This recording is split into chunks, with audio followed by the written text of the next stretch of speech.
Hey everyone, this is Khaled and welcome to another PlayStation update video. So today PlayStation has released a tweet saying that there is a new PlayStation Portal system update launching tomorrow with the following. So they're releasing the sign-in screen for select public Wi-Fi networks. There is a new visual feedback for the touchpad areas, and there's a battery level in percentage. Wow. So let's dive in and check in more details the blog post. So if you open the blog post here, it's mentioned that in June 19th there will be a new PlayStation Portal Remote Player System software update, and the main highlight of this update is the sign-in screen support for select public Wi-Fi networks. So the one of the drawbacks that the PlayStation Portal have been like since it launched that people cannot use it outside their homes, because if you go to some like public restaurants or like in some airport or whatever, there is this sign in or like the Wi-Fi sign in screen, so you cannot do anything or you cannot connect to the Wi-Fi without opening the screen and just like accepting the terms and conditions or typing some stuff there. So uh, PlayStation Portal in current state is only usable when you have direct access to the Wi-Fi network via the password.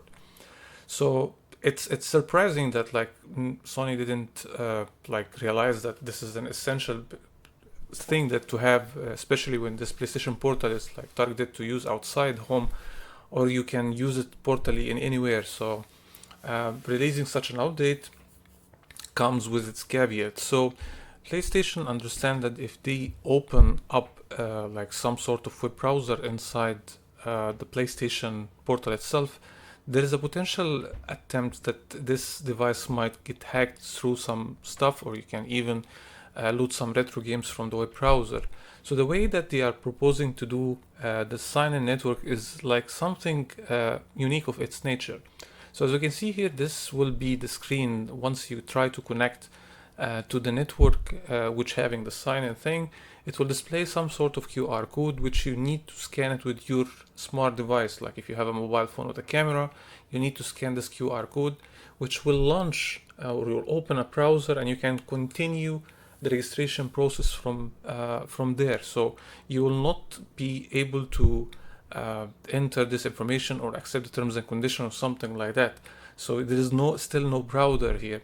And one thing they mention here that this will be for public Wi-Fi networks, and we can see this small asterisk. So there is something about this asterisk. So if you scroll down, let's go quickly down to check what this is saying. It's mentioned here to connect to public networks. Make sure that the initial setup. So you need to complete the initial setup, because we know that once you get the PlayStation Portal, out of its nature, you need to connect to the internet to like update and all that stuff, and to sign in. So it cannot be used as is if you get it like out of the box. You cannot connect to the public Wi-Fi networks if it have like a sign-up page or something like that. And then there's an authentication requires use of another device, as we mentioned, that can connect to public network, such as a smartphone. So you scan this QR code, open the page. Until now, it's not like clear. Maybe you will see that by tomorrow. And it's mentioned here, public networks operate at 5G gigahertz are not supported.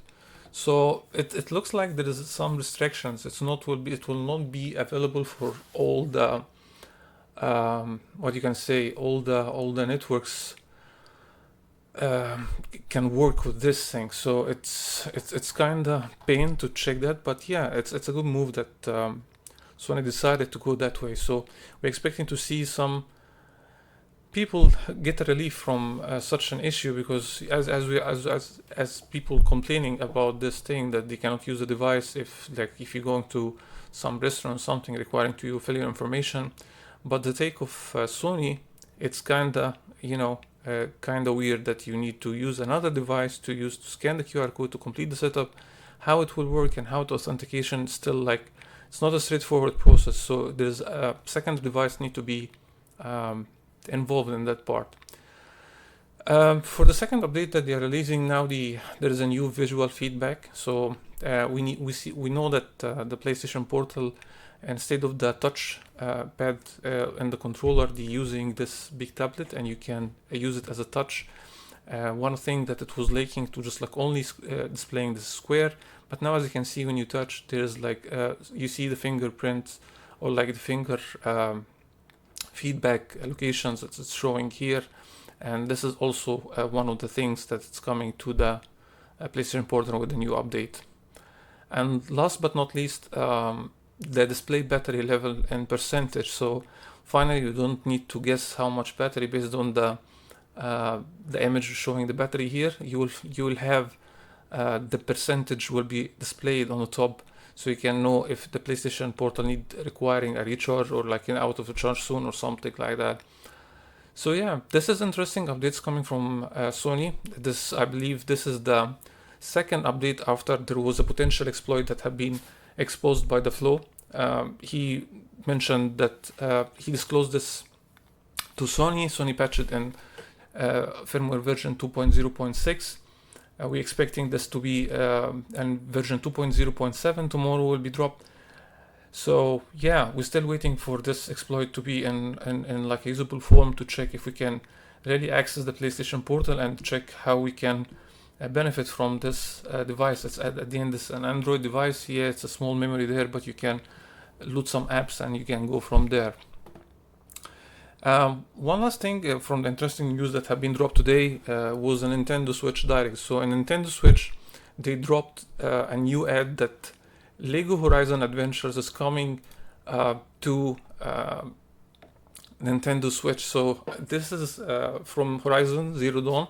So it's surprising that Lego have agreed or like reached the deal, because we saw that this will be exclusive coming to PlayStation, but it looks like it will come to all platforms. So we can see here it's Nintendo will drop this game by the holidays. So yeah, a good surprise who for the people who are fan of the game, so they can play this game also on the Nintendo Switch on the go. So yeah, this was a quick update for the updates happened today by Sony. So yeah, interesting news. We're looking forward to the new updates that coming to the PlayStation Portal. And yeah, as always, thank you guys for sticking in. If you like the video, please don't forget to drop a like, subscribe to the channel if you didn't do so, share it with a friend, and see you guys on the next one. Bye for now.